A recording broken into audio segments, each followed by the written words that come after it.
Welcome to this week's Current Federal Tax Developments brought to you by Kaplan Professional Education and your State Society of CPAs. This week, we're going to be looking at some developments that have occurred. Interesting enough, the big things have occurred in instructions and forms. I'm Ed Zollers from Phoenix, and we're going to look at a few things before we get to the forms and instructions. First, the IRS fixed a troublesome problem that was created when the Tax Cuts and Jobs Act went to 100% bonus depreciation with regard to what we all refer to as the luxury auto rules. We'll take a look at a private letter ruling that allowed a subtrust to qualify as a conduit trust for IRA distribution purposes. The AICPA this week sent out a letter to the IRS asking for some regulatory changes that would fix a problem we discussed last month regarding the problem of the syndicate rules and the potential that has for taking away a number of potential tax benefits from small businesses. Then we'll get to our forms and instructions problem.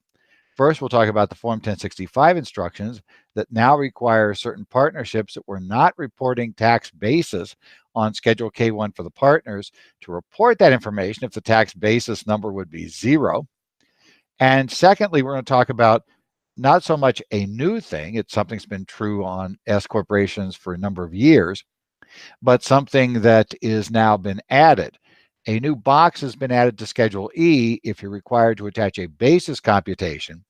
And the IRS then recently updated the instructions for Schedule E, and they added a requirement, more requirements, I should say, for cases where you're going to have to attach that basis computation. So we'll talk about how that goes. Well, as you're probably all aware, this is the week when the brokers had to get their 1099 consolidated 1099s out. That doesn't mean we won't have changes on them, but it does mean that probably you're finding a lot more of your clients now have everything ready to go, and they're going to be starting tax season for real now. So we're getting into the mode of it's tax season time. Does mean that hey, I'm not going to be doing any more, shall we say, CP courses. I don't believe I will until tax season ends. There are still a few, those of you who are in the various states, there are some courses being offered. I know New Jersey is going to offer a couple of hour-and-a-half sessions related on Section 199 Cap A, because that's still a big deal. But to a large extent, the CPE season is finished now that we're into major time frame, the 2 months run to April 15th. And so hopefully you're all ready for that. But IRS and things don't start happening with the IRS, I should say, just because we're in tax season. And we have a few developments this week. The first one is kind of a welcome development. This is Revenue Procedure 2019-13. This was issued on February 13th. And this one deals with a quirk we have due to the Tax Cuts and Jobs Act and going to 100% bonus depreciation. Generally, that's a good thing. But as you're all aware, we have this rule in Section 280F, which we have all, I think, called, informally the luxury auto rule. And we know it's not really luxury autos. But remember, we have limitations on how much you can claim for depreciation or Section 179 expenses if you have an automobile, a passenger auto. And generally, under the bonus depreciation rules, we're capped at $18,000 as the maximum amount for the first year depreciation. Why is there a problem with what they did with the Tax Cuts and Jobs Act? Well, here's our problem. Under the rules of 280F, if you go back, you remember them, you take a look at them, generally what happens is we compute our depreciation like normal. Any depreciation that's disallowed in a year from what it would have been normally as a 5-year maker's depreciation is held back, and then we begin to use that up after we get past the end of the recovery period. So generally in year 7, because it takes us basically 6 years. Remember, half year for the half year convention the first year, half year last year. So that means a 5-year asset has 6 years on the schedule. Well, that means that basically in year 7, we pick up whatever is left over. Now the problem, remember, a standard 5-year asset with bonus depreciation would have 100% of its cost recovered the first year. That means the entire cost in excess of $18,000 would suddenly become in that disallowed category that would drift all the way back to year number 7. before we would start picking it up and writing it off. Well, that seems somewhat, shall we say, counterintuitive. Certainly, it doesn't seem like that was what Congress intended by increasing bonus depreciation. To be totally honest, this has always been the issue. As they increase bonus depreciation, this amount thrown to the back got higher. But now it's ridiculous, because if you look at it, and if you download the article that I wrote and I put on the website, and you download the PDF we have of this, you're going to see that, we take $18,000, we got a $60,000 car, let's say. We take $18,000 depreciation on 2018 return. That's fine. But then 2019 through 2023, we take no depreciation on the car. And then we begin depreciating the car at $5,760 per year beginning in 2024. Why $5,760? Because that's the ending number, the max per year. And that's the number we use to start recovering once we get to the end of the recovery period. So this car stays around all the way till 2031 before it is fully depreciated. So this car is going to be hanging around, shall we say, for 13 years on a depreciation schedule. Probably that means that realistically, for a lot of our clients and for most cars, the $18,000 will be the only depreciation you ever get. That's not quite what we wanted, so now we're going to go ahead and do it just a little differently. So the IRS is providing a safe harbor that allows us to recover depreciation, and our recovery is going to be based on that excess amount, that $42,000 in this example, right, that was not depreciated. We're going to take that $42,000 and treat that as if it was the original cost. We're then going to multiply that by the standard makers factors for years 2 through 6, those percentages. Take the lesser of that depreciation or the limitations that we have for the year. And remember, this year, our limitations on depreciation for those placed in service this year is $9,600 for year 2, $5,760 for all remaining years. So we take the lesser of those two. Then finally, when we get to the end, that's when we start recovering whatever is left over. Okay. Now, in order to use this, there are a few requirements.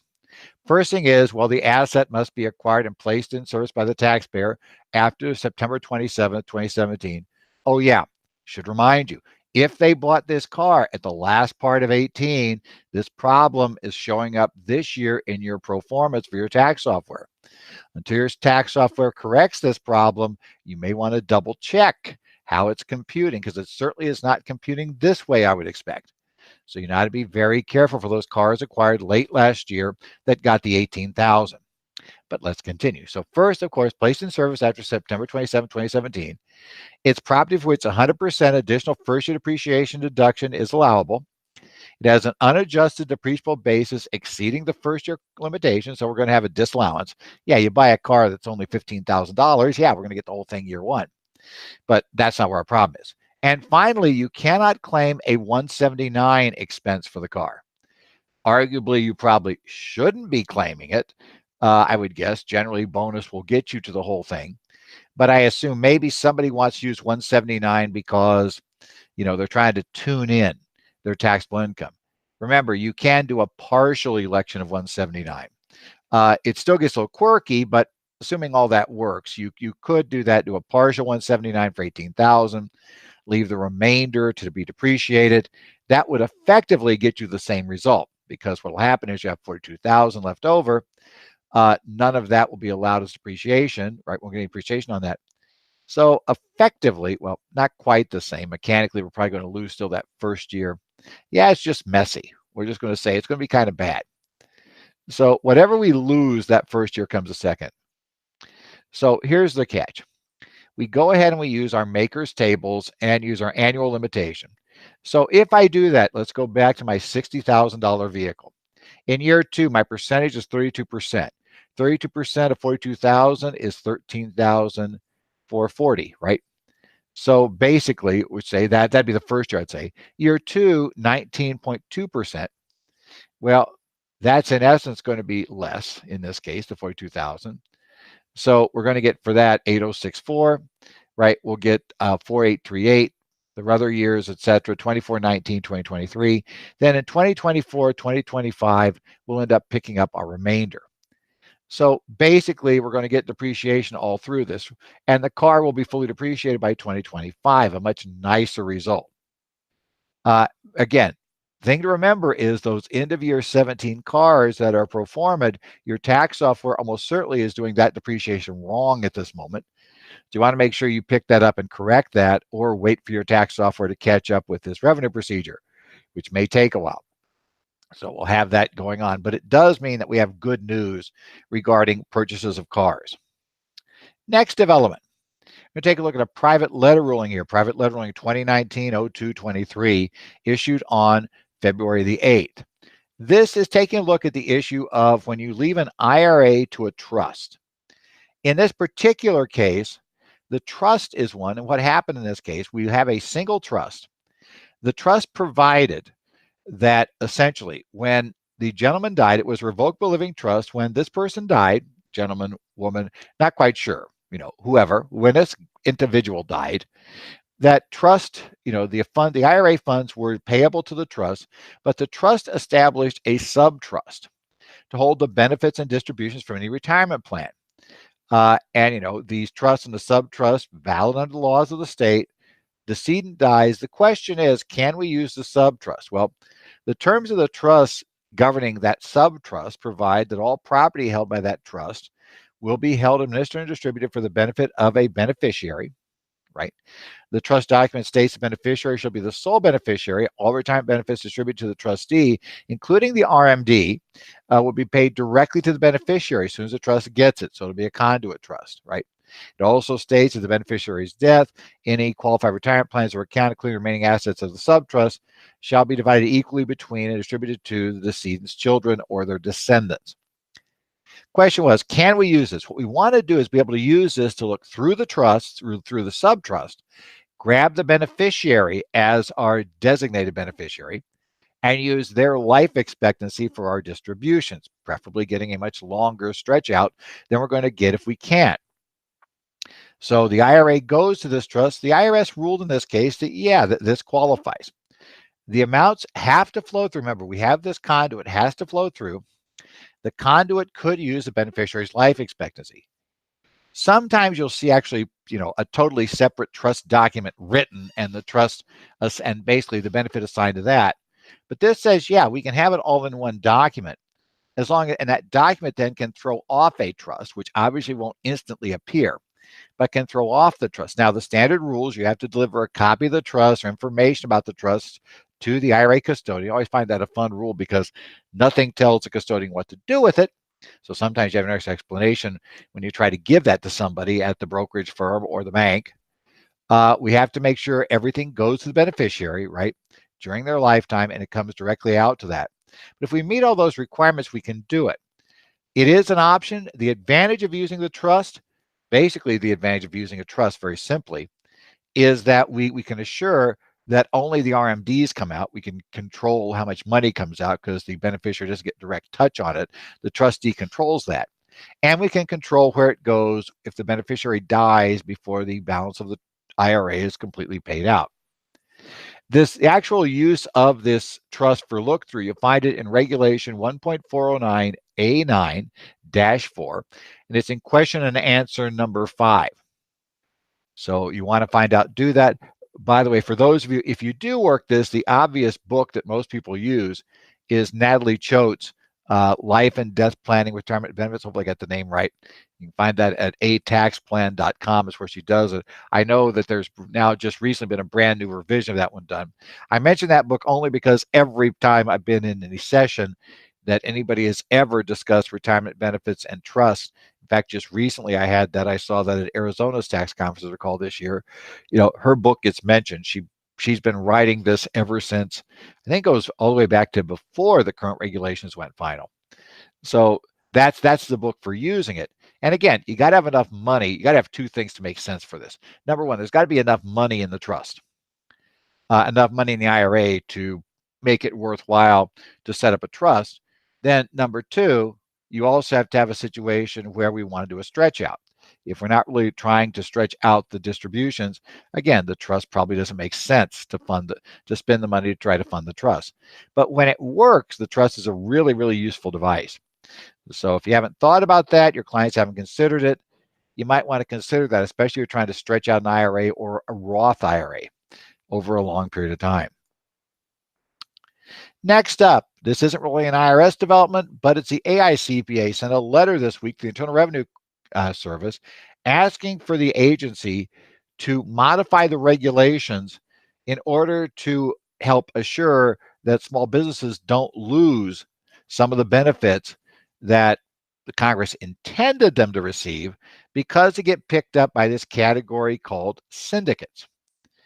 For those who don't remember, we discussed this actually back in January, just about a month ago. We discussed this issue. This issue is, remember, it is related to the definition of tax shelters, and we walked you through the three definitions of what a tax shelter is.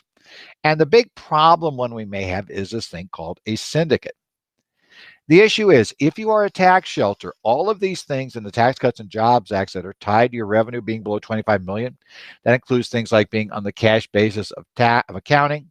That includes things like getting out of 263 Cap A unicap rules, have the special rules for inventory under 471. We can ignore 471A and use the secondary options, and maybe very significantly, not being subject to the 163J interest limits.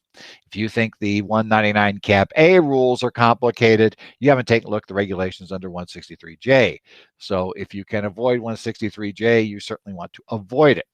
But all of those aren't available to you if you are a tax shelter under Section 448. And as we discussed last month, you can go back and listen to that broadcast if you haven't been through this before, and I won't repeat everything here. But the real problem we have is this concept of a thing called a syndicate. A syndicate, one of the three tax shelters that they list, a syndicate exists whenever you have 35% or more of the losses are allocable, according to the code, allocated, according to the regulations, to limited entrepreneurs. Limited entrepreneurs are individuals who are not limited partners, but who do not materially participate in the management of the enterprise. So, for instance, LLC members who are not managers would, at least at first glance, appear to be at high risk of being limited entrepreneurs, because if all they did was put up the money, and they don't do day-to-day management, they're not involved in day-to-day management, they have limited rights in that realm, they were simply investing in. Well, we get limited entrepreneurs, which means that if a business lost money in a year, we would have losses allocated. If they hold more than 35% of the interest, well, yeah, all of those benefits come tumbling down. We lose them all in that year. And again, the IRS has made it very clear they're not going to let us swap in and out of the special accounting method rules, the cash basis, the 263 Cap A, and the rules under the inventory, I should say, and also don't forget the small contractor exception. But also 163J, we can come in and out of that, but that's going to create a nightmarish situation, and also creates a bit of a circular problem, because conceivably, if the interest rules apply, we won't have a loss because we can't deduct the interest.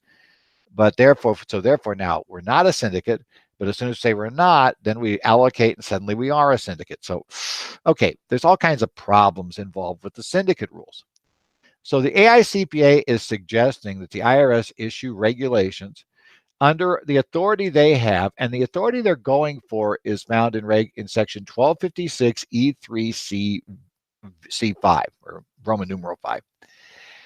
And the issue is, now you might wonder, how do we get there? This is under 448, and we're talking about rules in other sections. There are cross references eventually take you to 1256.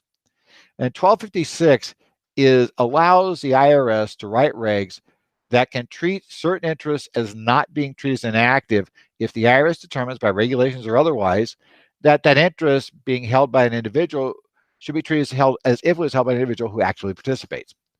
What the IRS is suggesting is, or I should say the AICPA is suggesting to the IRS, is they issue a regulation under that rule that says, if you meet the following conditions, you'll be treated as materially participating under that special rule.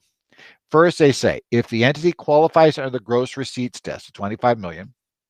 Number two, it otherwise meets the definition of a syndicate. But number three, It does not qualify, number 3, it does not qualify to elect out of 163J, being a real property trade or business, or to be elect out under the electing farm business. Okay. Basically, if it can meet those 3 requirements, then if it wants to, then basically we'll treat these people as materially participating. Now, why would we want to do that? Obviously we want to be able to take advantage of these benefits. Now, it's interesting, and we'll have to see. First thing is, please remember, this is just the AICPA suggesting. Secondly, you got to wonder about about saying, yeah, well, if they got real estate or farming, they have an out. You never quite know how these things happen, but I wouldn't be surprised that in some conversations with the IRS, they may have gotten the feeling that the IRS is not going to be willing to write those out of the category. They're going to expect them to take the ADS depreciation hit if they're in there, which could be a problem even with the AICPA suggested issue. If you've not looked at the syndicate issue, like I said, we talked about it fairly extensively in a podcast about a month ago. You can go back on our channel and, find that. Go back in your podcast list. You should find that one. Talks about syndicates.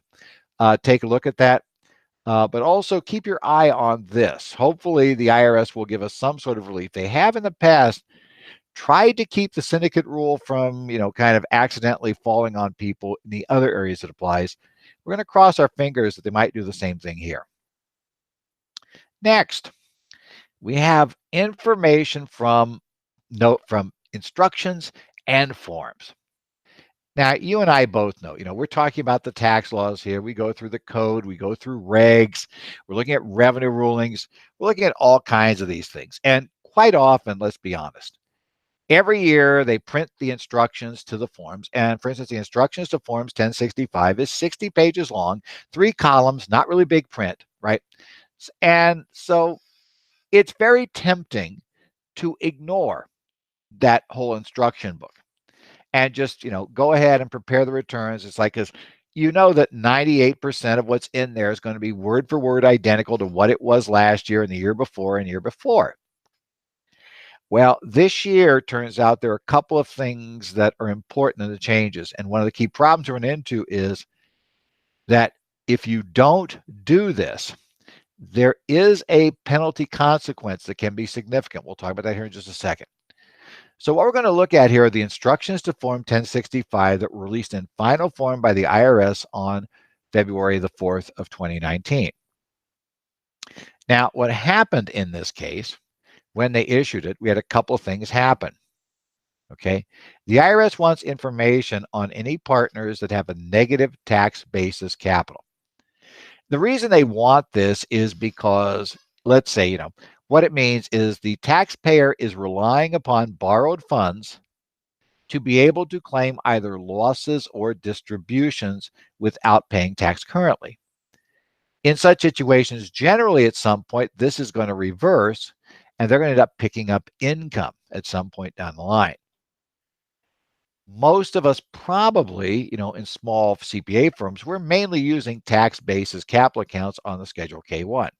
And the good news is this particular change in the instructions will not affect those taxpayers at all. But a lot of times, especially with more complex partnerships, with partnerships that are issuing financial statements, with partnerships with larger CPA firms, we often see used either the 704B capital accounts, because the theory of that being we got to keep those anyway. So we'll use 704B and report that on our schedule, on the Schedule L, or I should say Section L, I guess it is, on the Schedule K1. Or we'll just use the GAAP financial statements because we're reporting on the GAAP basis. We got a GAAP financial, we're doing an audit or review. And so we're already doing that work. So we just put that on there as our number, knowing that, hey, anyway, tax basis capital isn't necessarily the partner's tax basis. So no real advantage doing that, we thought. So we're doing GAAP statements.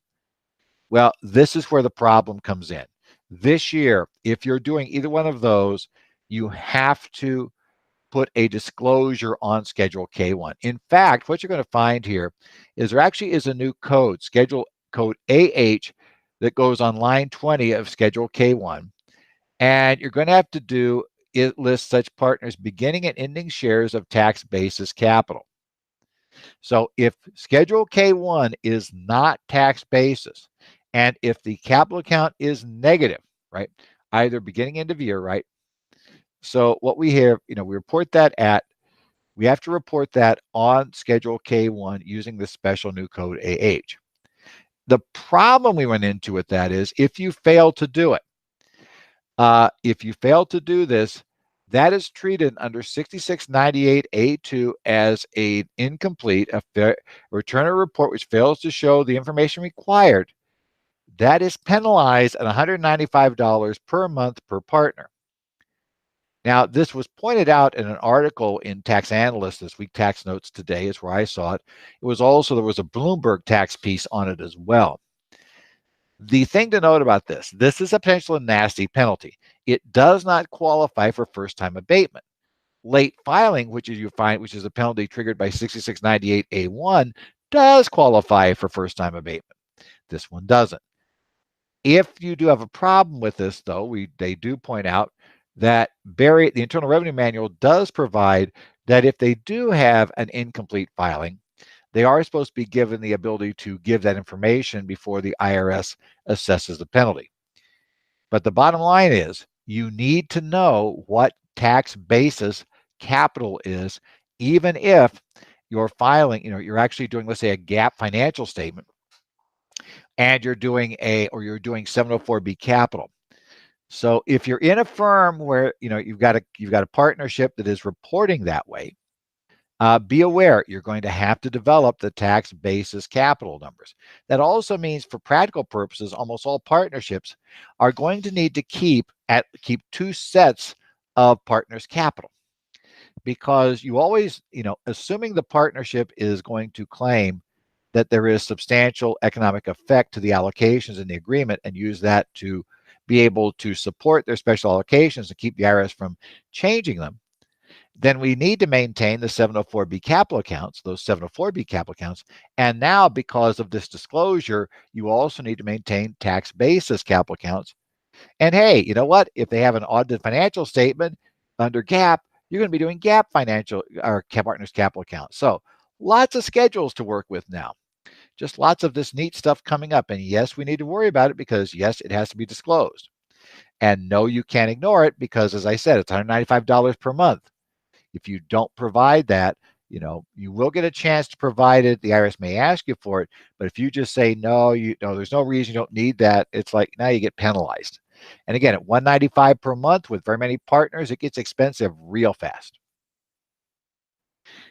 Now, on to our next change. This one, now we did partnerships. Now we're going to go on to, I love when the IRS posts things on websites these days. They've given up on actually giving headlines. It makes that, that are like headlines for an article. This article is titled Clarification on line 28, column E of Schedule E, Form 1040. It's an article posted to the IRS website on February the 6th. And what's happening here is the IRS is actually expanding something that's been true for a while, but it was buried in the instructions. Remember, we just talked about instructions for the Form 1065. Well, this is buried in the instructions for the 1120S, but it's been there for quite a while. Generally, if you read, I shouldn't say 1120S, but Schedule E. If you read your Schedule E instructions for like the past decade plus, you've always been required to attach a basis schedule to the Form 1040 for a taxpayer who has an interest in an S corporation for any year when the S corporation shows a loss they're claiming on the return. Right? And what the IRS did this year, first, they did 2 steps. Part of the step showed up when the IRS published the revised Schedule E this year. If you've not looked at page 2 of Schedule E, you're going to find out that they added something there. There is a checkbox on Schedule E that deals with the question. They're going to ask you, check this box if the taxpayer is required to attach a basis computation. That's the issue here for those SCorp shareholders. That schedule, if you're watching the video version, I put up on the screen, page 2 and a nice big arrow pointing to it. That E, check if basis computation is required. You are required to check that. And if it is required, you're also required to attach that schedule. Your tax software probably is going to check that box immediately if it's aware that any of the conditions apply because you're supposed to do a basis computation. That probably also means, though, your software is going to very likely stop you from filing unless you actually give it that basis computation that it can attach to the return. That's going to be like a PDF attachment. A lot of our software has been doing that. I know I use CCH ProSystem FX. ProSystem FX has been, as always, if you input the basis information, they had always been attaching that. And technically, as I said, if there was a loss for the SCorp, they had to attach it. They attached it regardless. They also attached it for partnerships. Not a bad idea all around. But now for SCorps, it's mandatory. And the IRS, what happened here, though, is on this particular clarification, the IRS expanded. So no longer in the actual instructions, all they say in the Schedule E instructions is if you're claiming deduction for your share of an aggregate loss, check the box and attach a computation of the adjusted basis of your corporate stock and of any debt the corporation owes you. Okay. Well, this clarification, I love it, means, yeah, we rethought about that. We think we want to know it in more cases. Now the clarification, which again, information on this is found in the PDF. If you download that for today's podcast, or if you go to our website, currentfederaltaxdevelopments.com, and find the article there that relates to this clarification. What happens here is we have to do it if you report a loss, that's fine, but also if you receive any distribution, if you dispose of your stock, or if you receive any loan repayment during the year from the S Corporation. If any of those are true, you have to attach the basis computation to the Form 1040. So again, another of these things you need to pick up. Remember, again, if you don't attach that, we're back to an incomplete return and all kinds of potential problems from an incomplete return. And probably you're also going to find, I've heard reports from some people, that in any event, their software is just preventing the electronic filing until you put this thing in. So be ready for it. Oh, well, we're underway in tax season.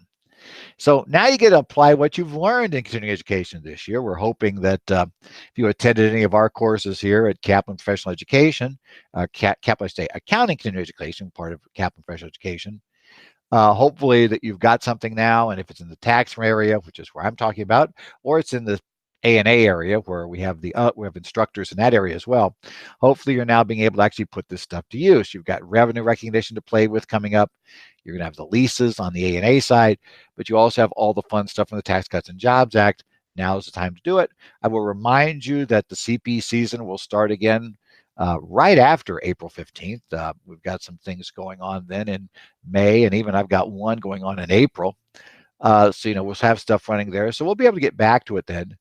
But right now, yeah, it's put the pencil to paper, or these days, put the fingers to the keyboard and start entering stuff in to get all the tax stuff taken care of. And hopefully you've now learned what you need to learn to be able to apply the Tax Cuts and Jobs Act this year, because now's the time we really get to do it. As always, you can catch our updates online at the currentfederaltaxdevelopments.com website. If you want to send any comments to me or questions, my email address, edzollers@currentfederaltaxdevelopments.com. My Twitter handle, @edzollers. I do post there whenever anything goes up on the website. Also interact with the group there. There's a group that, a number of us that discuss various odd tax issues. So it's a technical tax conversation, but we do carry it on various odd questions.